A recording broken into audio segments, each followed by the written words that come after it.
And Rita, Albion Park is, nice part of Australia, but not the flashiest part of Australia. Its median income is lower than the average. Its youth unemployment is higher than other areas. So what is the white privilege that these kids are apologising for?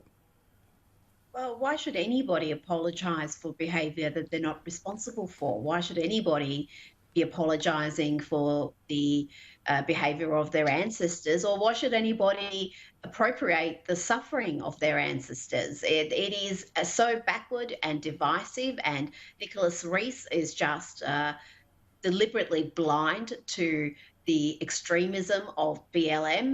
They are an anti-capitalist, anti-police, neo-Marxist group. They're quite honest about who they are and what they stand for and what their political agenda is.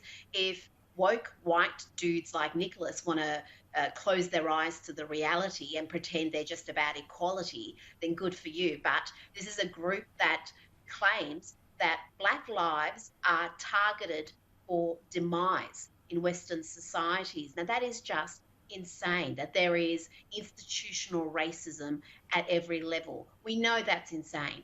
There are so many programs in this country to help Black people succeed that are there to help them get access to everything from free dental care to easier path into university, all sorts of financial support that is only available for the Indigenous community. So to pretend that all of that doesn't exist, and in fact, the reverse is true, everything is working towards diminishing what you can do, is just not only untrue, but it is destructive. It's feeding this victimhood mentality to kids who are not victims. But if you tell them they're victims often enough, they'll believe it, and that is not good.